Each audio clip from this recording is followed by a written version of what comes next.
Kita dari kelompok 3 akan mempresentasikan tentang konseptual framework hari ini. Pertama-tama saya perkenalkan dulu anggota dari kelompok kami.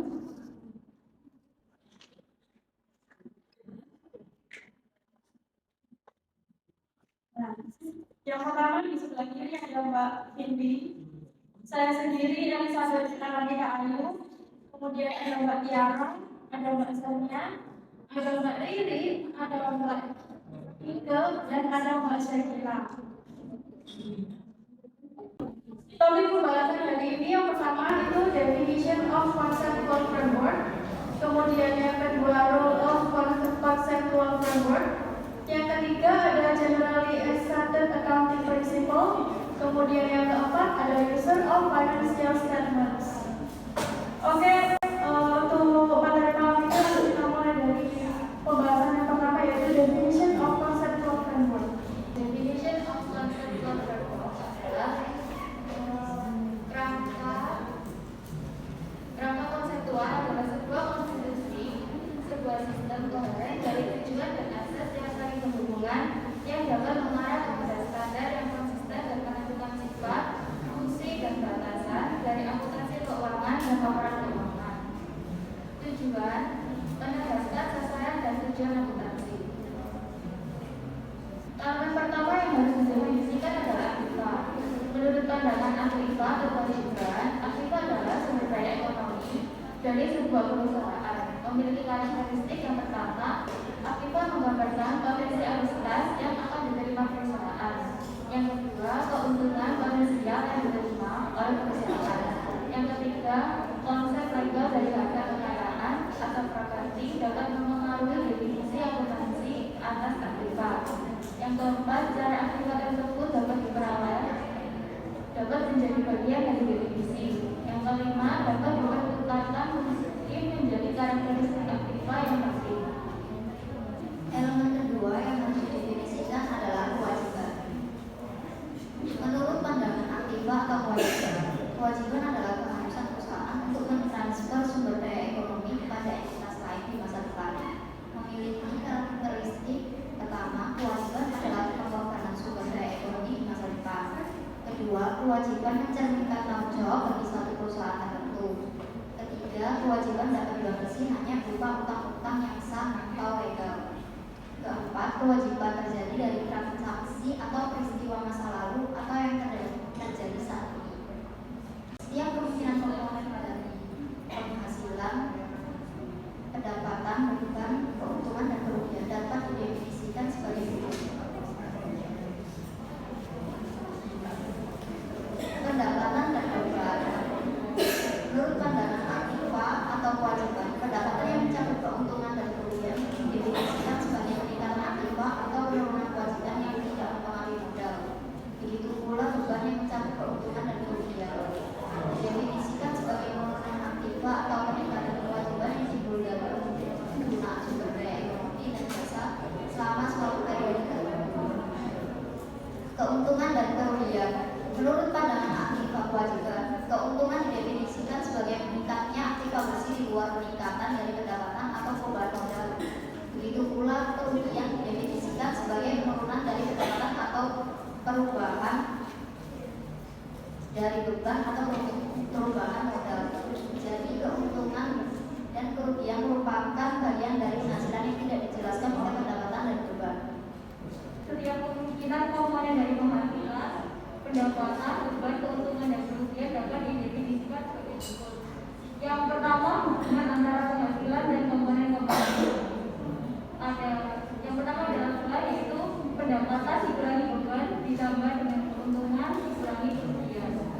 Yang kedua, laba sama dengan pendapatan dikurangi hal. Yang ketiga, pendapatan itu termasuk keuntungan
Selanjutnya yaitu role of conceptual framework. Tujuan kerangka konseptual adalah untuk memberikan pedoman dalam penyusunan dan penyajian laporan keuangan bertujuan umum atau General Purpose Financial Statements (ISFB) dan FASB. Mempertimbangkan kerangka tujuan utama, laporan keuangan adalah untuk mengkomunikasikan informasi keuangan kepada pengguna. Informasi tersebut dapat dipilih salah satu dasar kegunaannya dalam proses pengambilan keputusan ekonomi. Tujuan ini terlihat ingin dicapai dalam pelaporan, yaitu yang pertama, berguna dalam pengambilan keputusan ekonomi. Yang kedua, berguna dalam menilai prospek Alskas. Yang ketiga, tentang sumber daya perusahaan, klaim terhadap sumber daya dan perubahan di dalamnya. Kerangka konseptual mencakup topik-topik berikut. Yang pertama, tujuan dari pelaporan keuangan oleh perusahaan bisnis dan organisasi non-profit. Yang kedua, karakteristik kualitatif informasi akuntansi yang berguna. Yang ketiga, unsur-unsur laporan keuangan. Yang keempat, kriteria untuk pengakuan dan pengukuran unsur-unsur laporan keuangan. Dan yang kelima, penggunaan arus kas dan menyajikan informasi nilai dalam pengukuran akuntansi. Yang ketiga, BAP atau PAP. Sekitar abad ke-15, profesi akuntansi berusaha mengembangkan seperangkat standar yang dapat diterima umum dan dipraktikkan secara universal. Standar kelima ini dikenal dengan BAP, Generally Accepted Accounting Principle, atau PAP, prinsip akuntansi berlaku umum. BAP atau PAP digunakan dalam menyusun laporan keuangan yang meliputi satu, prinsip entitas. Hal penting dalam konsep entitas adalah keterpisahan keuangan pemilik dan keuangan perusahaan. Yang kedua, prinsip moneter. Prinsip moneter mengharuskan bahwa data ekonomi dicatat dalam satuan mata uang. BAP termasuk standar, konvensi, dan aturan yang diikuti oleh akuntan untuk pencatatan dan paritas dalam penyusunan laporan keuangan. Tujuan BAP ini adalah untuk memastikan bahwa laporan keuangan yang transparan dan konsistensi dari satu organisasi ke yang lain. IFRS International Financial Reporting Standards atau SPKI, Standar Laporan Keuangan Internasional. Selamat malam teman-teman. Selamat sore. Nah, dalam akuntansi terapan di Indonesia, kita mengenal yang namanya SAK atau Standar Akuntansi Keuangan. Nah, SAK sendiri ini merupakan salah satu bagian dari PABU atau GAP yang berlaku di Indonesia. GAP adalah aturan akuntansi yang digunakan untuk menyiapkan, menyajikan, dan melaporkan laporan keuangan untuk berbagai entitas, termasuk publik yang diperdagangkan, swasta yang diselenggarakan perusahaan, non-organisasi nirlaba, dan pemerintah. Standar inilah yang menjadi tolak ukur atau panduan proses pencatatan akuntansi di sebuah perusahaan.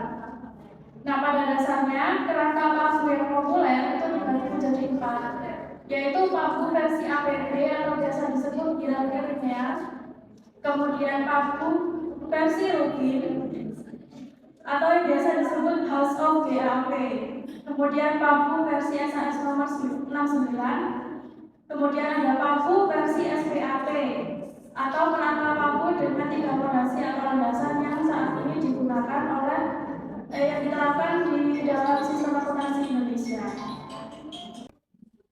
Nah, berikut adalah PABU versi SPAP yang berlaku di Indonesia. Yang pertama ada fondasi kerangka kerja PABU, yaitu Pancasila dan Undang-Undang Dasar 1945 sebagai landasan ideologi.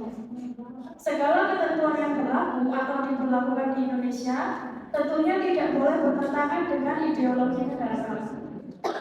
Kemudian di atas landasan tersebut akan terletak landasan konseptual yang menjadi pengarah praktik dan pengembangan akuntansi di Indonesia.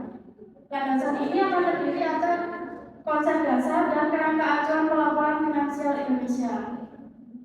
Kemudian landasan konseptual ini akhirnya harus dijabarkan dan dioperasionalkan dalam bentuk aturan atau ketentuan pelaksanaan tingkat 1 yang menjadi acuan utama para praktisi. pengusaha, manajemen, akuntan, atau auditor dalam pelaporan keuangannya. Penjabaran ini tentunya akan dilakukan oleh suatu badan yang netral yang sengaja dibentuk untuk tujuan tersebut.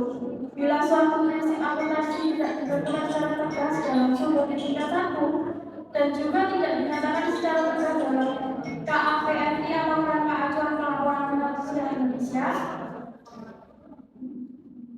maka para praktisi dapat mengacu ke sumber tingkat 2 atau tingkat 3. Selanjutnya ada user of financial statement. Fungsinya ada 8 bagian. Yang pertama direktur, yang kedua akuntan, yang ketiga karyawan, yang keempat investor, yang kelima kreditur, yang keenam supplier, 7 pemerintah, dan ke-8 masyarakat. Internal user terbagi dari 3, yaitu yang pertama direktur. Direktur adalah pihak internal nomor 1 yang terkait dalam penyusunan laporan keuangan. Yang kedua yaitu akuntan, yaitu pihak internal nomor 2 yang terkait dalam penyusunan laporan keuangan, sebab dialah yang bertanggung jawab untuk menyusun laporan keuangan suatu perusahaan sebelum dipresentasikan dan dipertanggungjawabkan di hadapan direktur. Yang ketiga yaitu karyawan. Mereka membutuhkan informasi seputar laporan keuangan untuk mengetahui apakah perusahaan tempat mereka bekerja berada dalam kondisi sehat atau sedang dalam kondisi krisis. Selanjutnya yaitu external user. Ada 3 juga, yaitu yang pertama ada 5. Yang pertama investor, dapat disebut sebagai penanam modal, adalah pihak eksternal nomor 1 yang terkait dalam penyusunan laporan keuangan. Mereka membutuhkan informasi laporan keuangan untuk menilai apakah suatu perusahaan masih bisa go public dan memiliki kemampuan untuk membayar dividen atau justru sebaliknya. Yang kedua yaitu kreditur. Mereka membutuhkan informasi laporan keuangan untuk menilai apakah suatu perusahaan berada dalam keadaan sehat dan memiliki kemampuan membayar angsuran pokok dan bunga pada saat jatuh tempo. Yang ketiga, supplier. Mereka membutuhkan informasi laporan keuangan untuk mengetahui apakah suatu perusahaan masih memiliki kemampuan untuk membayar dan melunasi utang atas bahan baku yang dipesan dari mereka atau tidak. Pemerintah membutuhkan informasi laporan keuangan untuk menentukan kebijakan dalam kaitannya dengan pajak dan pungutan yang nanti akan dibebankan kepada perusahaan serta bantuan yang nantinya diberikan kepada perusahaan. Selanjutnya masyarakat. Mereka membutuhkan informasi laporan keuangan untuk mengetahui jumlah kekayaan yang dimiliki oleh suatu perusahaan. Informasi laporan keuangan ini nantinya dapat mereka gunakan sebagai bahan ajar analisis dan penelitian dengan tujuan tertentu. Ya, sekian dari kelompok 3.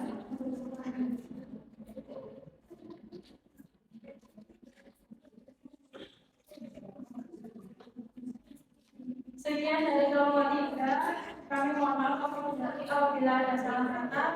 Terima kasih dan selamat malam.